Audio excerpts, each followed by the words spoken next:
келер шақ. Оқу мақсаты тыңдаған материал бойынша негізгі тұсын белгілеп алу және солардың негізінде мәтіннің мазмұнын айту.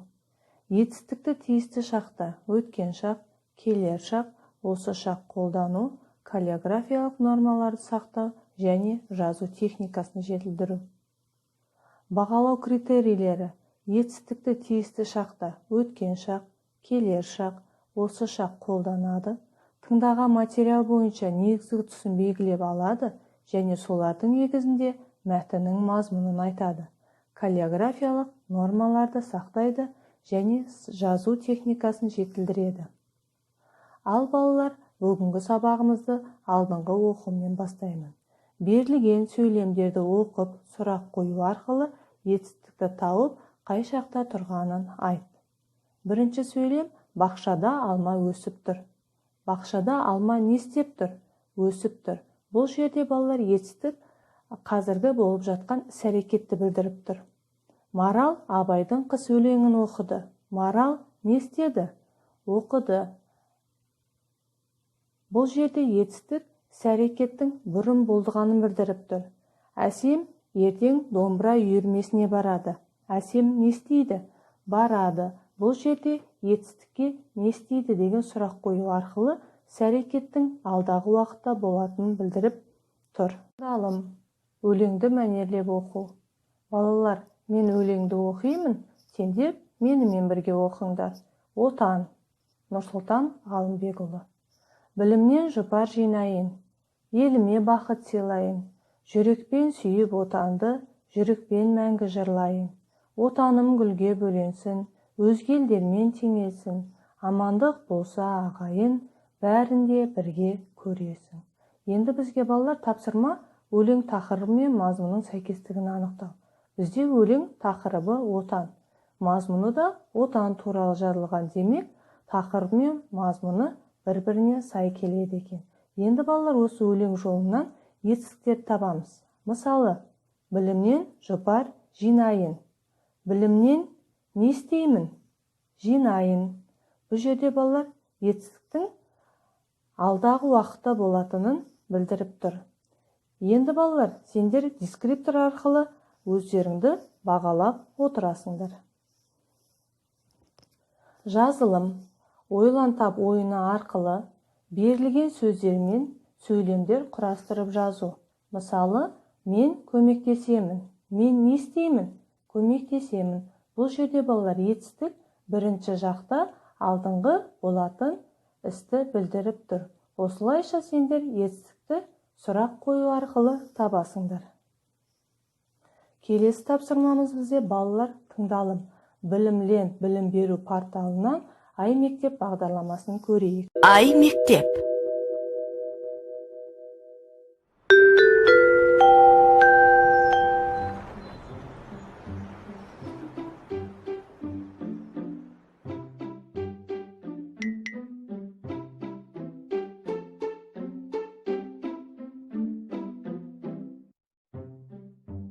Алан аға, сіз ылғи осы дәптерге не жазып отырасыз? Болма? Бұл күнделік. Қойыңызшы, күнделік ондай болмайды. Міне, мынадай болады.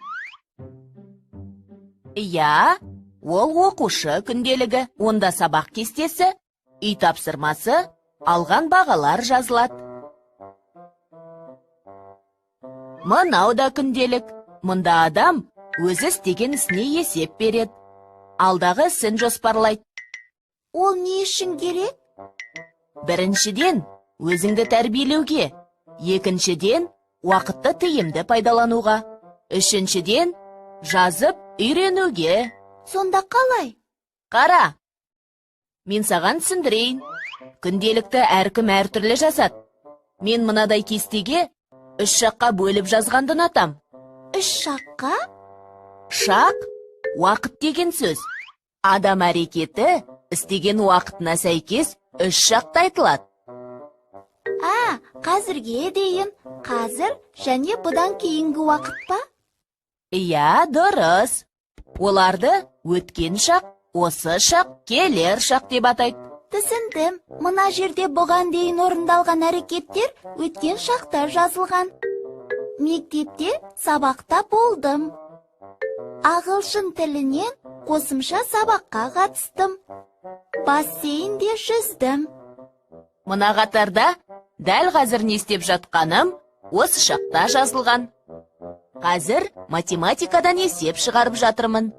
Ал мына бағанда енді не істейтінім, яғни келер шақтағы әрекеттерім жоспарланған. Ертең кешке Викимен қыдырам. 2 күннен кейін Болатпен шахмат ойнайым. Демалыста Данаға балықтар жайлы айтып берем. Сіз осының бәріне қалай үлгересіз? Мен сабаққа дайындалсам, ойынға, ойнасам, сабаққа дайындалуға уақыт жеткізе алмаймын. Маған етістіктің шақтары көмектесті. Күнделік жазу маған әрі өзіме есеп беруді, әрі уақытымды жоспарлауды үйретті. Осылай істесең, уақытты бәріне жеткізуге болады. Алақай, енді мен де солай істеймін. Ал енді балалар, бізде жаңа ақпарат. Келер шақ етістіктері іс-әрекеттің алдағы уақытта болатынын білдіреді. Келер шақ етістіктері не істеймін, не істейсің, не істейді деген сұрақтарға жауап береді. Мысалы, Аслан демалыста Астана қаласына барады. Не істейді? Барады. Бұл жерде іс-әрекеттің алдағы уақытта болатынын білдіріп тұр.